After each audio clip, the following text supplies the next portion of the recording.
It was a bitterly cold morning in early January 1938 when the Whittaker family woke to the sharp crack of ice shifting on the windowsills of their inherited mansion in New Haven, Connecticut. The wind howled with a voice like a mourning mother, and the snow lay heavy across the grounds, muting every sound but its own silence. The fire in the living room had long gone out during the night, leaving the grand chamber frigid and dark, filled with the smell of ash and ancient stone. Thomas Whittaker stood with a mug of black coffee, staring at the fireplace with narrowed eyes. "Draft's awful," he muttered to his wife, Margaret, who was wrapping a scarf around their youngest, Lily. "I'm thinking we pull those bricks down and rebuild the hearth. It's old work, maybe even from the original house." Margaret nodded absently. The mansion, an elaborate Victorian structure passed down from Thomas's late uncle, had always felt like it held secrets in its bones. There were cold spots even when the fire burned high, strange acoustics that made whispers sound like words, and a smell, faint but ever-present, like burnt leather. Later that afternoon, Thomas and a local handyman began pulling bricks from the interior wall of the fireplace. Dust plumed into the room like smoke, and old mortar crumbled to the floor. Margaret, curious, stepped in to watch, her children lingering behind her, wide-eyed. Behind a loose wall of soot-stained stone, they found a hollow chamber. It was narrow, hidden deliberately, no more than 3 feet high and 2 feet deep. But what it contained made Margaret step back with a gasp, and Thomas drop his trowel to the floor with a hollow clatter. Shoes, dozens of them. Some were tiny, barely the length of Margaret's palm. Others were worn men's boots, heels cracked and soles uneven. There were delicate women's slippers, buckled children's shoes, boots with iron tips, scuffed Oxfords, and even a few singed pieces that looked as though they'd been burned. All aged, all wrong, 47 in total. Lily whispered, "Why would someone hide shoes in a wall?" No one answered. The room felt suddenly colder, as though the draft had deepened. The fire hadn't been lit, but the air near the fireplace seemed to pulse with heat and chill at once, a paradox that made Margaret shiver despite her layers. The handyman stepped back nervously, wiping his hands on his overalls. "I've heard of dead animals in walls, coins, even old letters," he said. "But shoes, this many, that's not right." Margaret bent down, picking up a child's shoe with her gloved hands. The leather was brittle, but intact. Inside, she thought she saw something. Writing? She turned it to the light. Etched faintly on the inside of the tongue were initials, E.T. 1893. "Eleanor Trask," she murmured, the name coming from nowhere, echoing in her own head like a memory not hers. Thomas frowned. "What did you say?" "I don't know," she admitted. "It just came to me." Lily tugged at her coat. "Can we close it back up now?" But no one moved to replace the bricks. They only stared into the cavity as if waiting for something to emerge. The shoes seemed arranged purposefully, pairs lined up with care, some laces tied together, some not. There was something mournful in their placement, almost reverent, not discarded, hidden, offered. As evening fell, shadows cast by the fireplace stretched long across the wooden floors, and Margaret swore she heard a creak from above them, followed by a soft, padded thump, like footsteps. She turned. Nothing. But Lily was staring at the ceiling, her face pale. "Someone's up there," she said. Margaret and Thomas locked eyes. "If you're captivated already, don't forget to subscribe to the channel. This story is only beginning, and what lies behind the shoes is far more terrifying than anyone could imagine." Margaret hadn't slept much that night. Even after the fireplace had been cleared, and the strange cache of shoes stored in a crate by the study, an unease settled in her bones like frost. Thomas tried to distract the children with books and cocoa, but the air in the house had shifted. No one could deny it. The house, once merely old and creaky, now felt watchful. The Whittaker family had moved into the mansion just 3 months prior, after the passing of Thomas's great-uncle, Frederick Whittaker. He had been a bachelor most of his life, known to the neighbors as a private, somewhat severe man. The inheritance came as a surprise even to Thomas. They'd been living in a modest apartment in Boston, scraping by. The sudden gift of a fully furnished home with 3 floors and acres of wooded land had seemed like a miracle. The mansion sat at the end of a gravel drive lined with sugar maples, its red brick exterior stained by decades of rain and neglect. Inside, however, it was oddly pristine. Frederick had hired caretakers, apparently. Dust never had the chance to gather. The furniture was antique but solid, the wallpaper old but unmarred. Still, something about the place felt off from the beginning. The children, Lily, age 6, and Henry, 9, had taken quickly to exploring. The attic was a treasure trove of trunks and oil lamps. The garden, though overgrown, still held the bones of something once grand.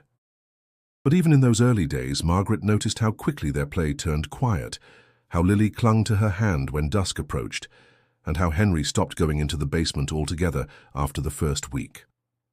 Thomas dismissed it as childish nerves. "It's just a big house," he said.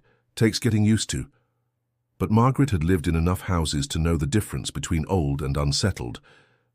They'd been sorting through the attic on a rainy Sunday when they found the letter from Frederick. It was tucked inside a ledger, written in a tight, slanted script. "To whomever inherits this house, be careful with the hearth. Do not disturb what lies behind it. If it must be altered, speak first with the museum. They will know." At the time they'd chuckled, dismissing it as an old man's superstition. Now, with the shoes stacked neatly in a box and their daughter talking about someone walking upstairs, it no longer felt amusing. The next morning, Thomas contacted the local museum, but the curator he needed to speak with was out of town for the week. "He's our expert on local architecture and folklore," the assistant said. "He'll be back Monday." Margaret spent the day cleaning, though her mind was elsewhere. In the early afternoon, she wandered into the library. The room smelled of dust and old wood, lined floor to ceiling with books most untouched for decades. She pulled out a volume at random, Connecticut Curiosities, Legends and Lore from the Past, and leafed through it idly. Halfway through, her fingers paused on a chapter titled The Ashcroft Fire of 1893. The name sent a small chill down her spine. She wasn't sure why. She skimmed the text. It told of a fire that consumed part of the Ashcroft estate on the western edge of New Haven. Rumors had spread that the family had practiced strange rites, that missing children were somehow tied to them, though nothing was ever proven. The house was demolished a year later. Only whispers remained. No mention of shoes, but the timing, 1893. She remembered the initials in the shoe, E.T. 1893. Lily interrupted her thoughts, coming into the library with her blanket. "Mommy, did you know the man in the wall watches us sleep?" Margaret froze. "What man, sweetheart?" "The one who whispers. He said the shoes are his." Margaret stood slowly, her heart thudding in her chest. She looked down at her daughter, who was smiling, but her eyes were far away. There was no mention of a man in the article, no records, just shadows. But maybe, just maybe, those were the parts no one ever wrote down. The next night, Lily cried out in her sleep. Margaret rushed into the children's room, heart pounding, and found her daughter tangled in her sheets, cheeks damp, murmuring something she couldn't understand. When she touched her, Lily's skin was cold as stone. Thomas joined her moments later, lighting the lamp. "Nightmare," he said, trying to soothe them both. But Lily's lips were moving, whispering through clenched teeth. Margaret leaned in closer. "They're stuck," Lily said. "They're calling me. They can't breathe." Margaret froze. "Who, baby?" "The ones with no shoes." The words didn't sound like Lily's. They were too exact, too strange. They stayed with her all morning. By noon, Margaret had made up her mind. She returned to the library, this time determined to search more thoroughly. Dust covered the shelves like ash, the stale air thick with something forgotten. She began pulling volumes with brittle spines, scanning titles, until she reached the lowest shelf behind the desk. There, tucked beneath a yellowed stack of newspapers, she found it. A journal. Leather-bound. The initials E.T. were pressed into the corner. She opened the cover with trembling fingers. Inside, in a neat but hurried script, the words, Eleanor Trask, New Haven, 1893. She sat down slowly, the fire crackling faintly behind her. The first entries were ordinary. Weather notes, observations about her garden, mentions of a younger sister lost to scarlet fever. But then, on the 4th page, things changed. "There's been another child missing," Eleanor wrote, "3rd this month. The constables say it's vagabonds or wolves, but I don't believe that. Each of them had been by the Ashcroft house. Each of them heard the humming." Margaret turned the page. "I've spoken to Mrs. Dowling. Her boy vanished near the old woods, the ones that border the Ashcroft estate. She said he'd been drawn there like something was calling him." The name again, Ashcroft. She remembered the fire from the book, the whispers of children gone missing. She flipped ahead. "I saw it today, I swear it. A shape in the window in the room above the hearth. Not a man, too tall, too thin. I felt it watching me. When I passed by, the wind changed direction." Another page. "The shoes. There must be a reason. I've seen the servants place them behind the walls. One told me it keeps the hunger in. I laughed, but she didn't. She cried." Margaret read in stunned silence page after page. Eleanor wasn't mad. She was frightened, but she was also determined. "If the children are to be saved," one entry read, "I must understand the Ashcrofts, what they brought here. It's not of this world, and it feeds." And then abruptly the writing changed. Ink smeared, sentences incomplete. "They know I'm reading. The dreams, so loud now." The last page was nearly illegible, but she could make out one final line. "The fire wants more. I think it's counting." The page was stained with something brown and stiff. Dried blood. Margaret shut the journal quickly, hands trembling. Her pulse raced. She thought of Lily's words. "They can't breathe." She thought of the shoes, sealed away, quiet and still for decades. What had they been holding back? That night, Margaret kept the journal beneath her pillow. She did not sleep. Every creak of the house sounded louder. The wind scratched at the windows like claws. And just after 3 in the morning, as the fire dimmed low, she heard it again. A creak from upstairs. A soft, deliberate thud. Then another. She sat up, listening. It was coming from the attic. September 1893. The town of New Haven was in the grip of a strange unease. The summer had ended abruptly, with sudden chills and skies that refused to clear. Rumors floated like pollen, children gone missing, odd lights in the forest, whispers of sickness in homes untouched by illness. Eleanor Trask walked the market square with a sense of quiet dread. She was no stranger to suspicion. Though trained as a nurse, many called her a healer, and others, less kindly, a witch. But Eleanor paid them no mind. She had lived on the edge of town for over a decade, tending to the sick, delivering babies, and reading signs that others refused to see. And she had seen something. It began in August, when she visited the grieving McAllister family. Their youngest boy had vanished on his way to fetch milk. The constables blamed drifters or wolves. But Eleanor saw the way the mother's eyes flicked to the Ashcroft estate when no one was looking. She remembered the boy had once played there. That mattered. The Ashcrofts were powerful, old money. Their home stood proud on a hill outside town, 3 stories of carved stone and leaded glass. Elias Ashcroft, the family patriarch, rarely left the estate. People said he was a scholar, others said something worse. His children were pale and silent. His wife had not been seen in months. Eleanor began keeping notes. 3 children missing. All had wandered near the Ashcroft lands. All had been seen near the house within days of their disappearance.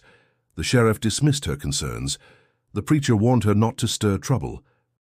But Eleanor didn't need their permission. She made her way to the estate one evening just before dusk, under the guise of checking on an elderly servant who'd once called on her for a lung infection. The gate was open, the grounds eerily still.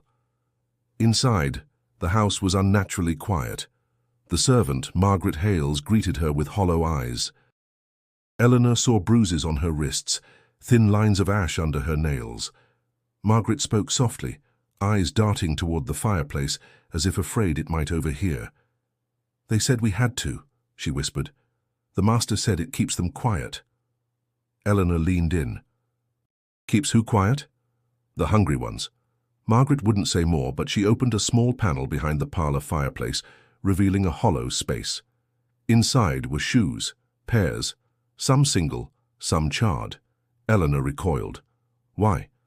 To hold them in, the woman said, to keep the breath from rising. That night, Eleanor wrote feverishly in her journal. There was something ancient here. Something that demanded offering. The shoes weren't superstition. They were sealants. Over the following weeks, more whispers surfaced. A baker's daughter who spoke in tongues after walking too close to the Ashcroft property. A schoolteacher who fell ill and muttered about flames beneath the floor. Eleanor began visiting homes quietly, offering tea, poultices, and listening. The pattern was clear. All signs pointed back to Elias Ashcroft. Then one night she followed a sound. She'd heard it faintly from her cottage, the sound of crying.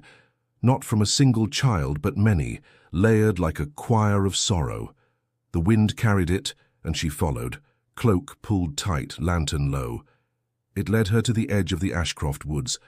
There she saw them, not children, but their shadows. Dozens of them, barefoot, standing still among the trees, eyes glowing faintly in the dark.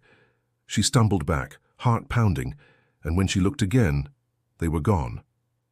She returned home and penned a single line in her journal. This house eats what it's given, and the town lets it. She didn't sleep. She didn't. The next morning she heard the news. A boy had been found wandering near the river, dazed and barefoot. His shoes were missing. When asked where he had been, he said, "Inside the fire." Thomas drove into town early, a child's shoe wrapped in paper on the seat beside him. He felt foolish, but Margaret had insisted.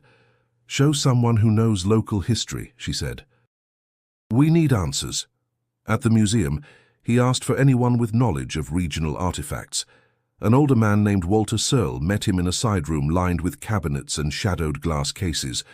Walter had thinning hair, a sharp nose, and the kind of voice that made every word sound like a warning. Thomas unwrapped the shoe and placed it gently on the table. Walter stared at it in silence. Then he reached for a drawer behind him and pulled out a thin, leather-bound volume. He flipped through its yellowed pages until he found an illustration, an almost exact match. "Concealed footwear," he said quietly. "Common in Europe. Rare here.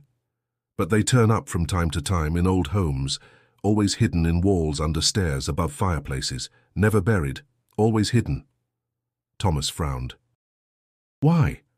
Walter looked up, his voice lowering. "Protection. From evil. Spirits.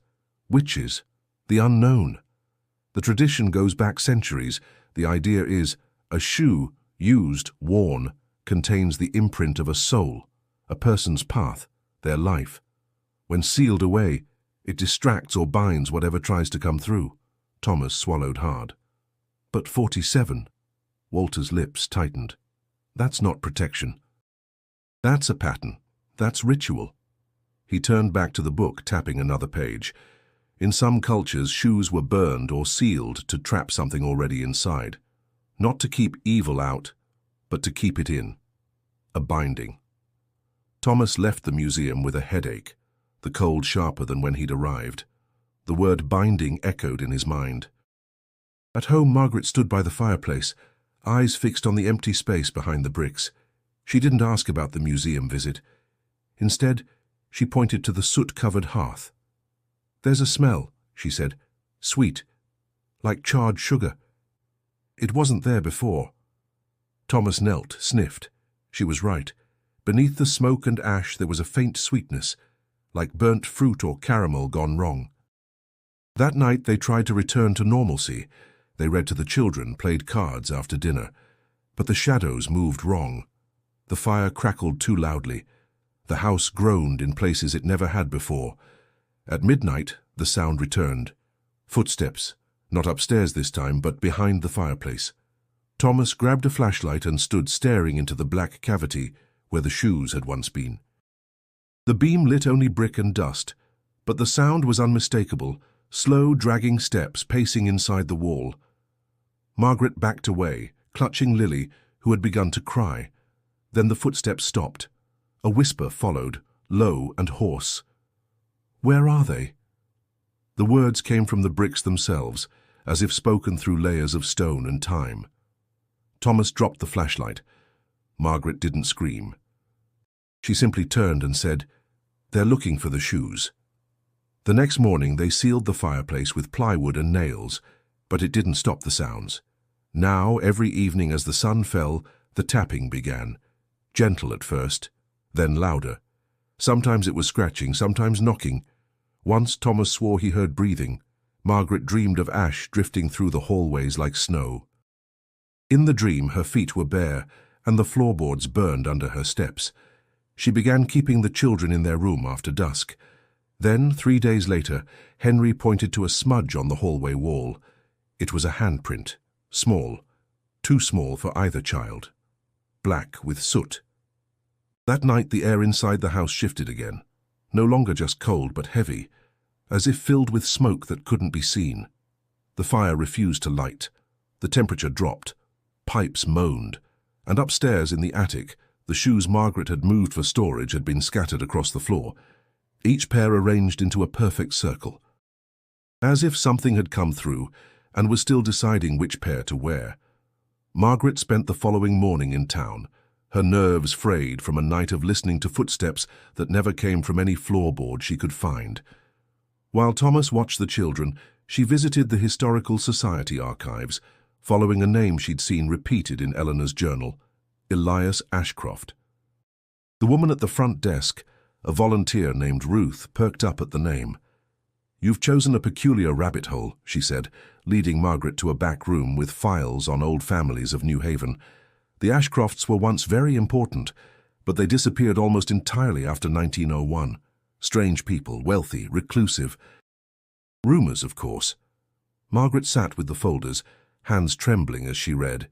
The Ashcrofts had come from Massachusetts in the mid-1800s, bringing with them considerable wealth and servants.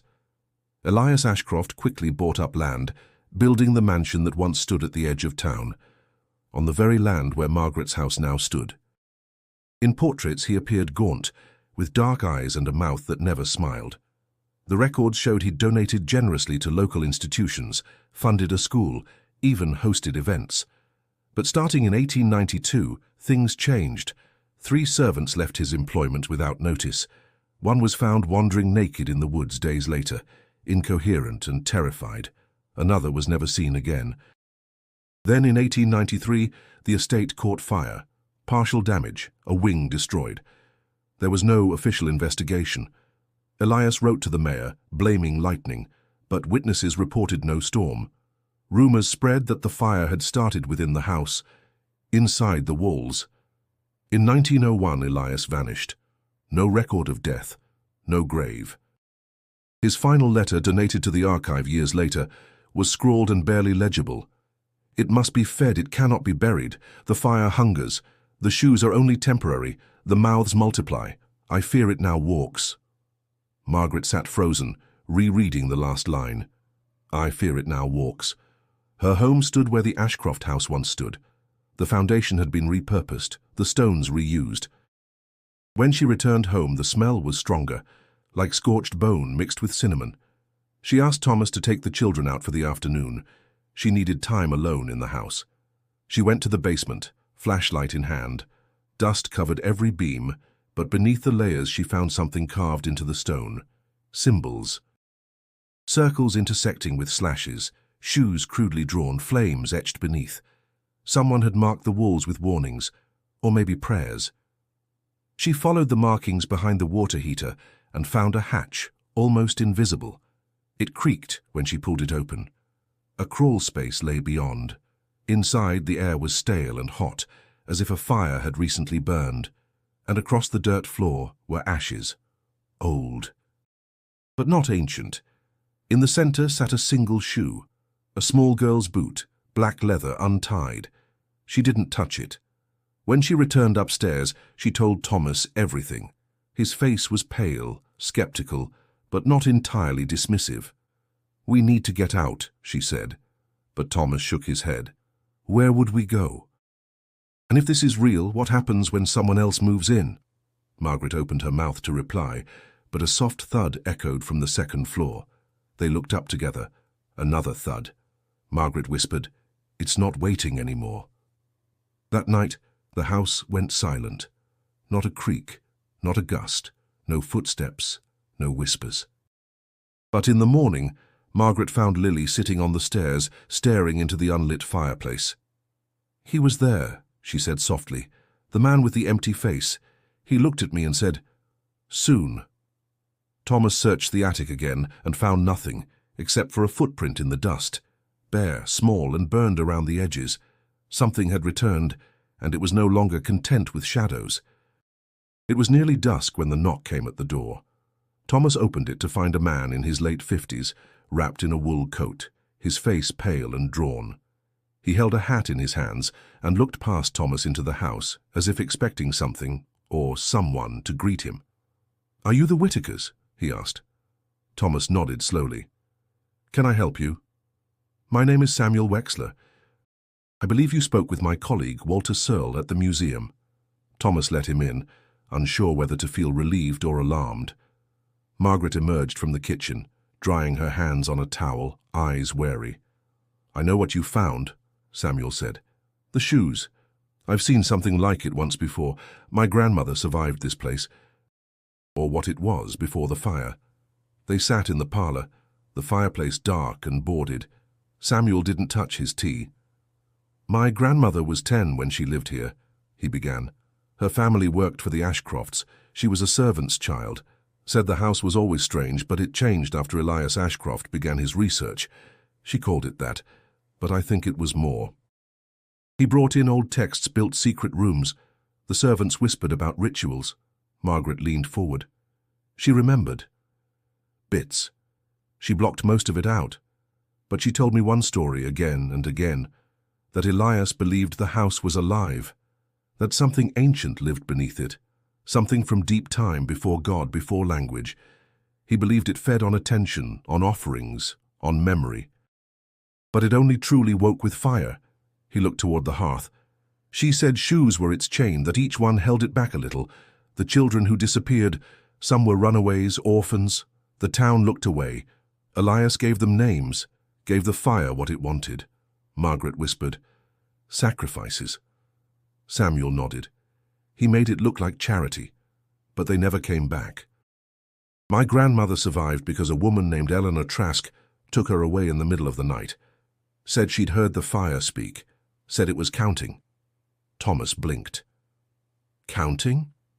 "She believed it needed a certain number, not random, specific. Once the last shoe was added, it would break free." Margaret felt her stomach twist. "We found 47.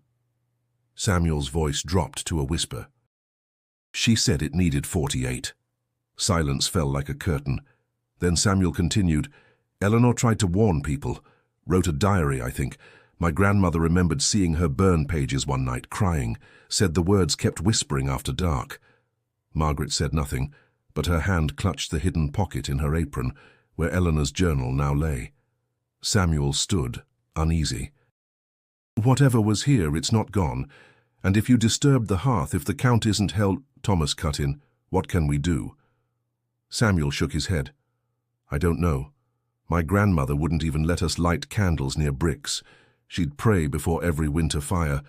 Margaret walked him to the door, thanking him quietly. When it closed behind him, she turned to Thomas. "It needs one more." They both looked toward the crate upstairs. That night Margaret dreamed again. She stood in a circle of shoes, the wind swirling ash around her ankles. Above, shadows formed a face in the smoke. No eyes, only a mouth, wide and smiling.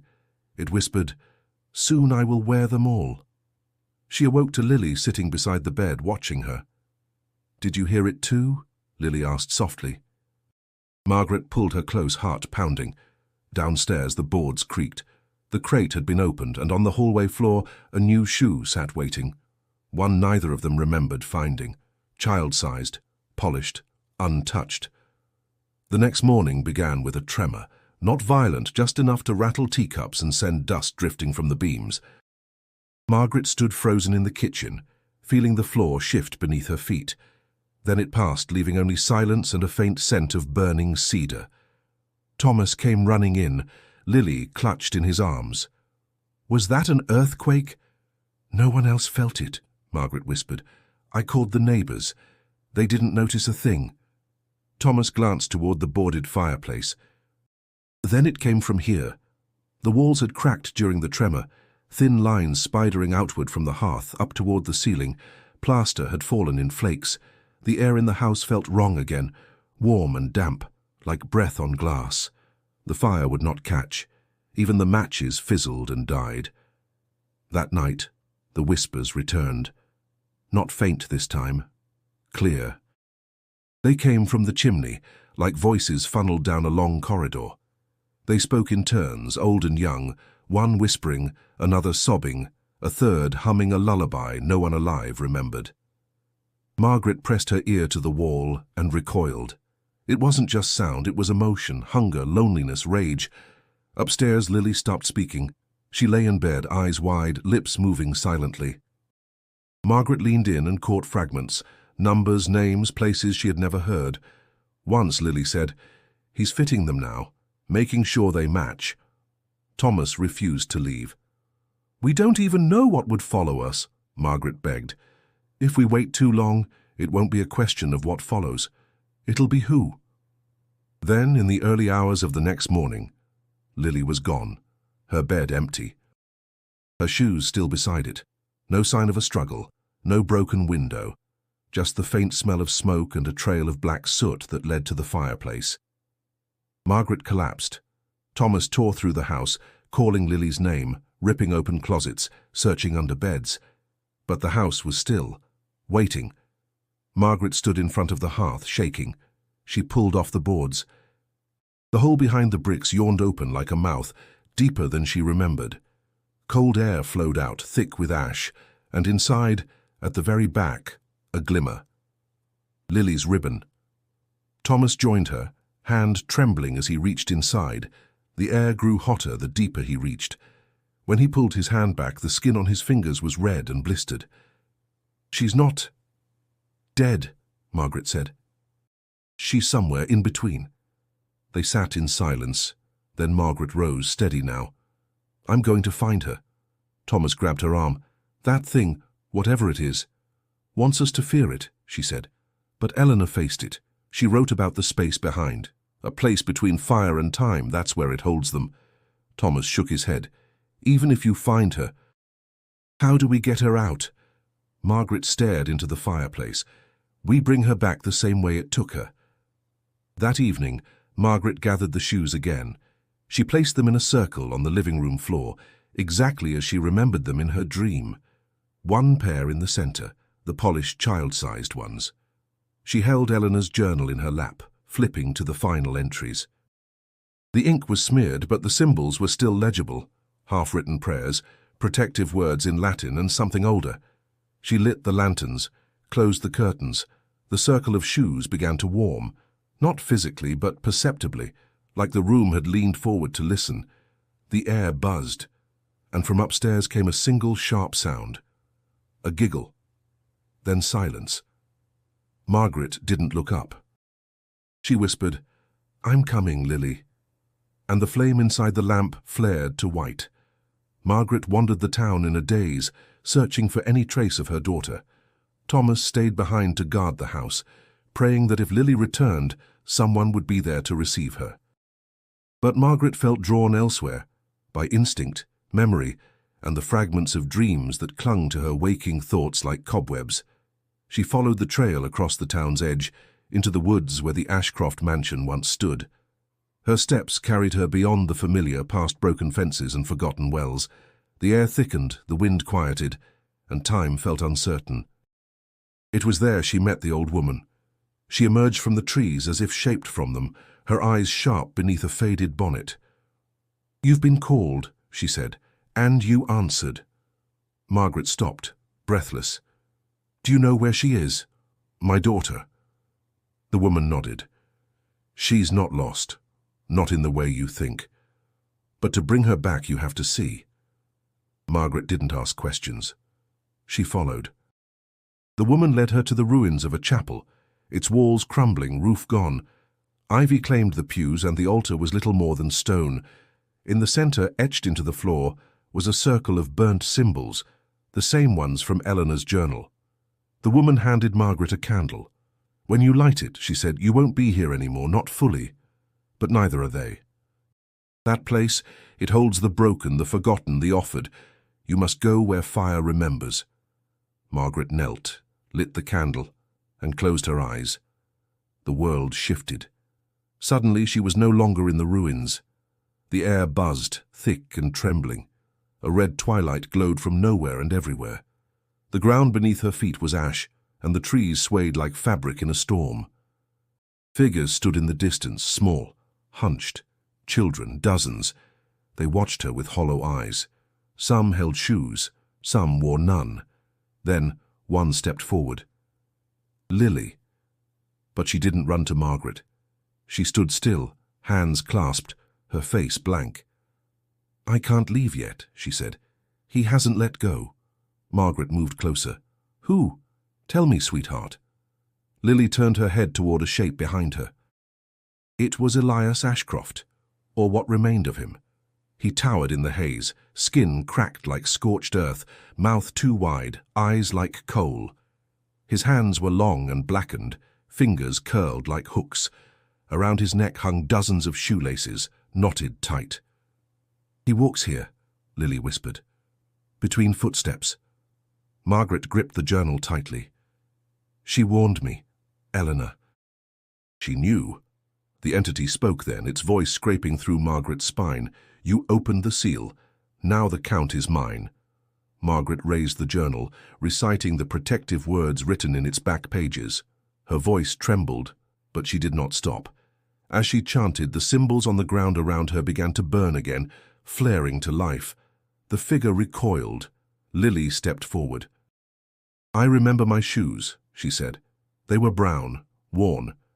Mama fixed the laces with thread." The spirit shrieked. One by one, the other children began to speak too, describing their shoes, their names, their stories. Each word peeled a layer from the entity, unraveling its form. It was memory it fed on, but memory also bound it. Margaret reached for Lily's hand. "Come with me." Lily hesitated, then nodded. They ran. As the world behind them cracked and burned, Margaret heard the voice once more, a final whisper that bled into her bones. "You only delay." And then, light. Margaret fell to her knees, coughing, the candle long extinguished. They were back in the chapel, and Lily was in her arms, breathing. That night, Margaret sat by the fire with Lily asleep in her lap, her breathing steady but shallow, as if the air still held remnants of something heavier. Thomas wrapped a blanket around them both, kneeling beside his wife. "She came back," he whispered, voice cracking. "You brought her back." Margaret nodded, though her eyes remained fixed on the flame. "But it's not done." The journal lay open on the table, a single phrase circled over and over again. "To break the hunger, reverse the offering." Thomas frowned. "What does that mean?" Margaret turned a page. The shoes weren't gifts, they were bindings, but Eleanor wrote of a final act, giving back the story, returning each name. Each path walked. She looked at the crate now sitting in the center of the room. The shoes inside were still quiet, but pulsing with something unseen. "I have to give them back," she said, "one by one, not as sacrifice, but remembrance." That evening, Margaret began the ritual. She placed the shoes in a circle again, this time by the hearth. One at a time she picked them up and spoke. Names found in the journal, stories gathered from Eleanor's writings, details pieced from town records. Each shoe became a memory given form. A boy who ran between farms, a girl who braided her sister's hair, a motherless child who hummed to birds. For every name she lit a match and touched it to the edge of the shoe. The flames never spread wildly. They rose gently with a soft hiss, then vanished into air, leaving nothing behind, not even ash. After the 25th shoe, Thomas joined her. "I want to help." Together they continued. By the time they reached the 39th, the air had grown thick, not with smoke but silence, deep and humming, as if the house itself listened. Then came the 46th. As it burned, the light in the room dimmed. The fire in the hearth guttered. A shadow appeared in the smoke. Not Elias, not the entity as it once was, but something rawer, older, flickering in and out of form, like breath against glass. Its voice came from nowhere and everywhere. "You cannot unmake what was made in hunger." Margaret stood tall. "We are not unmaking. We're remembering." She picked up the 47th shoe, the one she'd found outside the crate, the polished one that didn't belong. "No name was ever tied to this," she said. "No soul to bind it." The shadow shuddered. "This was yours, wasn't it?" she said. She held it high. "You wanted a final link, a perfect pair, but no memory lives in this. Just theft." Then Margaret reached into her pocket and pulled out her own shoe, worn, leather cracked, laces frayed from years of use. She placed it in the circle and whispered, "Let me be the last, but on my terms." Thomas grabbed her hand. "Margaret, no." But she only smiled. Not to offer, to close the door. She touched flame to her shoe. It caught quickly. The fire roared, not outward, but inward, sucked into the hearth with a sound like wind fleeing a cave. The circle of shoes ignited in a chain, white-hot and blinding.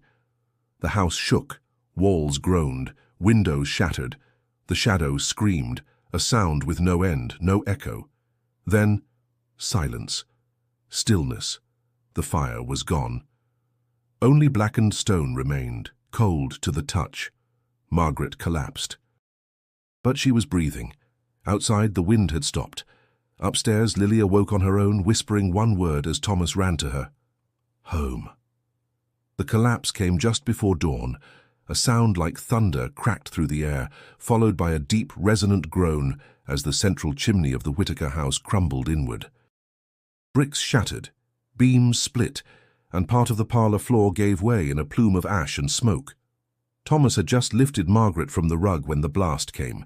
He shielded her body with his own, curling around her as the ground shook beneath them. Dust rained down. Glass shattered. Somewhere upstairs, a door slammed shut on its own.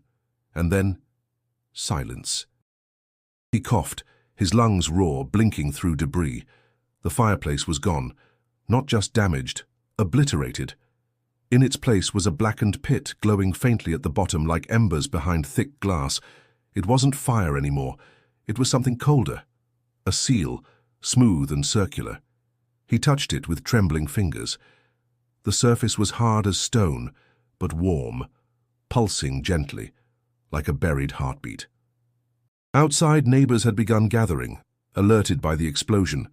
Someone shouted for the fire brigade.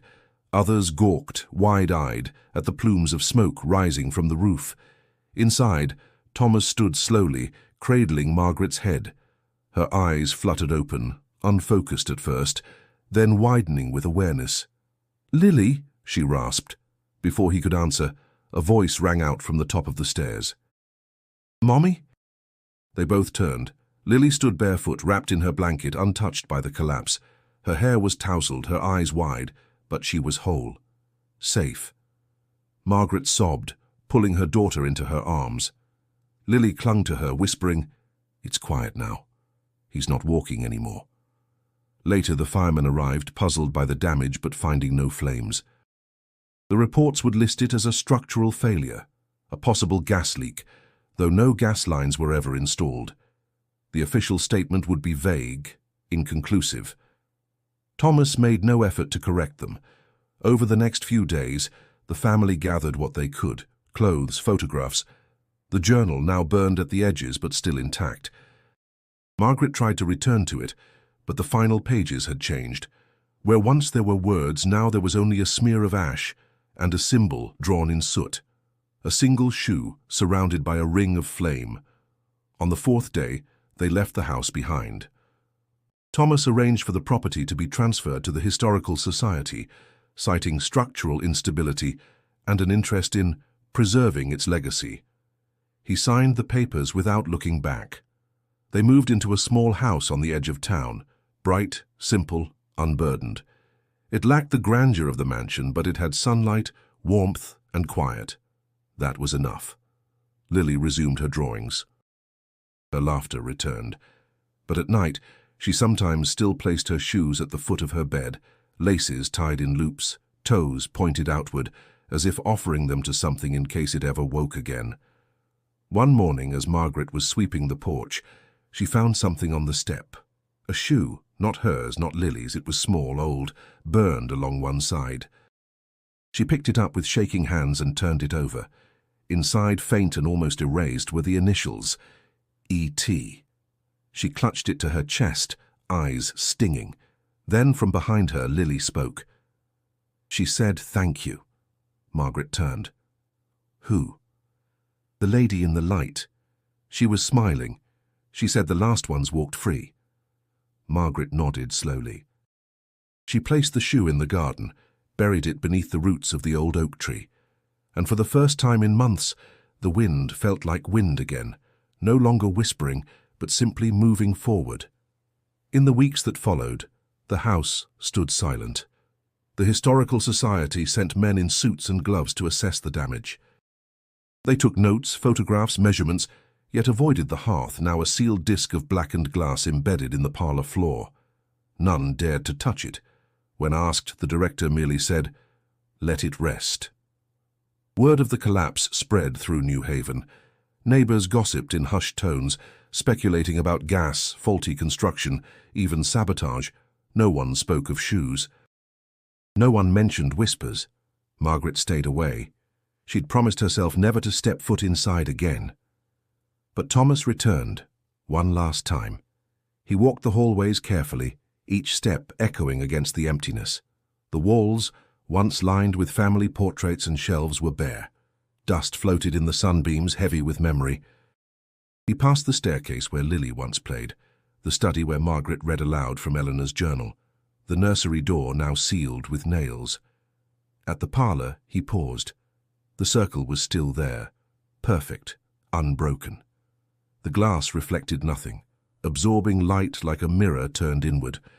It hummed faintly, like distant wind trapped in stone. He knelt beside it and placed a photograph on the floor, one taken on their first day in the house. The four of them, smiling awkwardly, unaware of what lay beneath their feet. "I don't know what you are," he said softly, "or what you want. But we won't give you anything else." He stood, left the house, and locked the door behind him. It was never opened again. Years passed. By 1946, ivy had claimed the brick. The windows grew moss-covered and cracked. Local children dared one another to touch the gate, but none ever crossed it. The mansion became a place of stories, then of silence. Then, in the spring of 1956, a boy wandered through the woods on a Sunday afternoon. He was chasing a paper airplane. The wind carried it farther than he meant to follow, past the trees and into the field where the mansion once stood.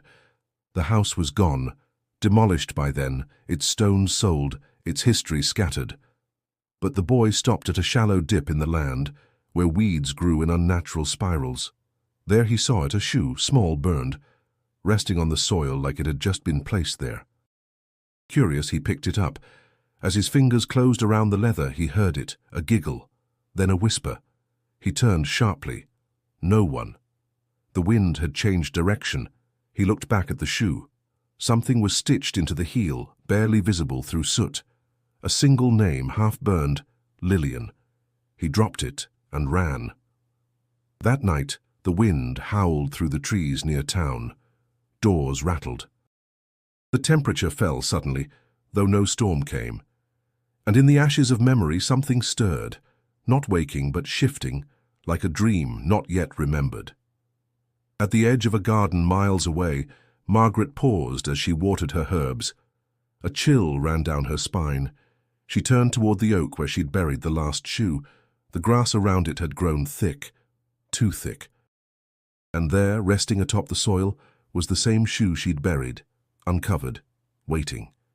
She stared for a long time, then bent, picked it up gently, and placed it back in the earth.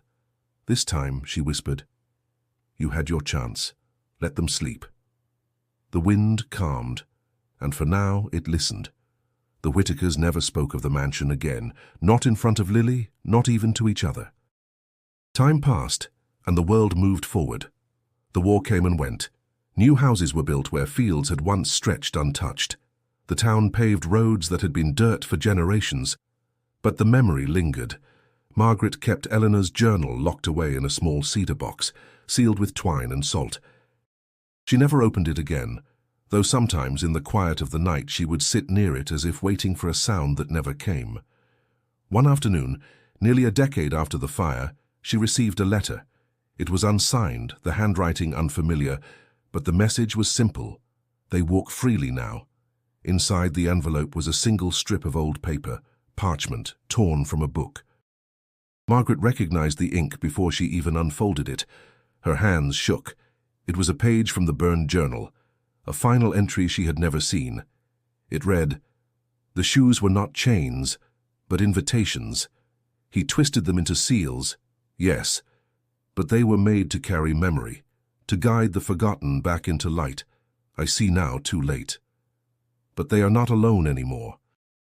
Now they walk freely." Below that, in soot-dark script, "And some remember what was done." Margaret stared at the words until her vision blurred.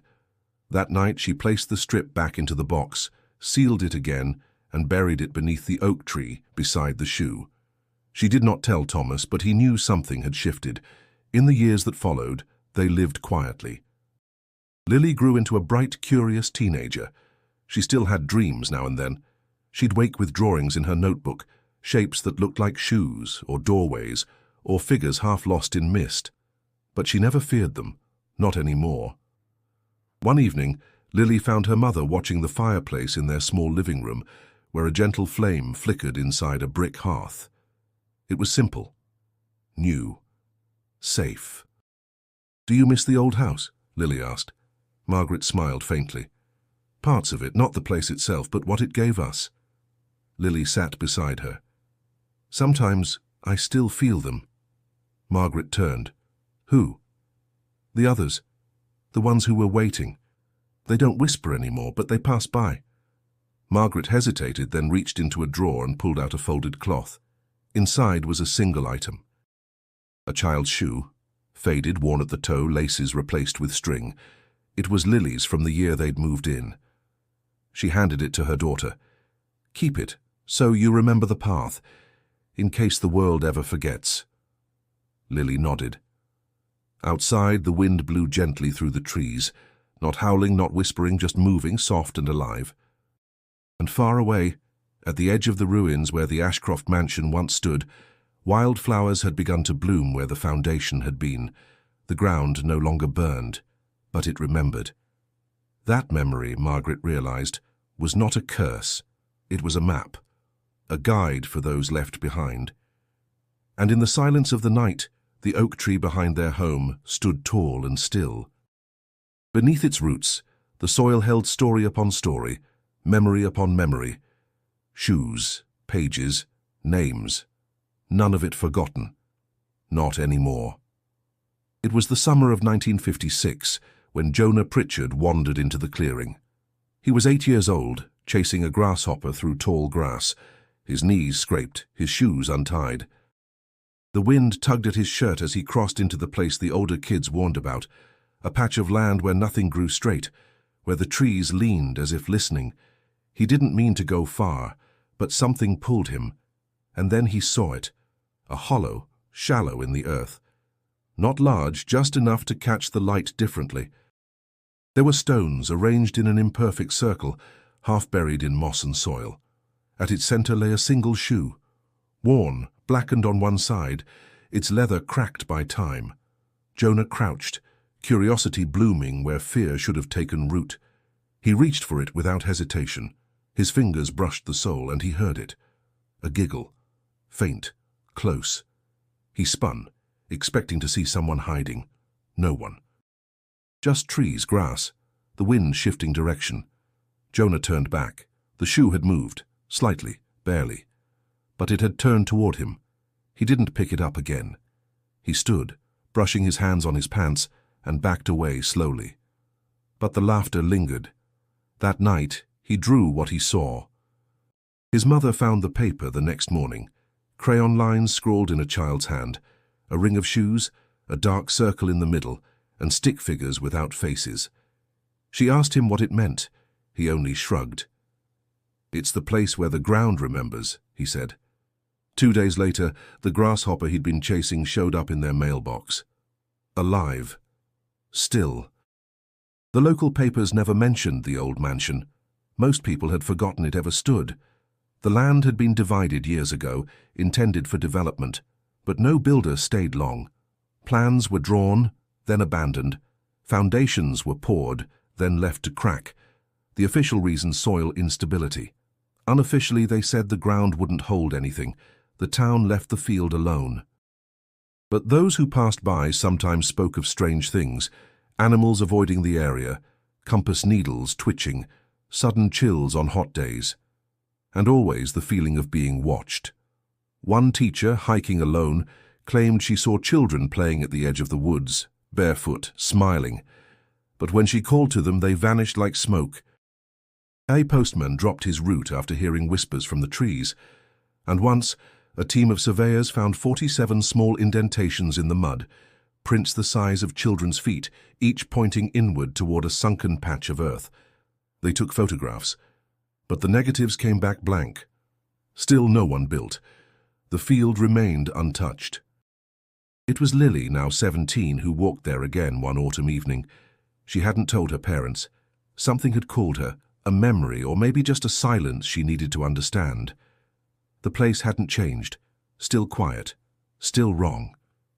She found the stones, and at the center something new, a flower, just one, blooming bright and yellow amid the grey.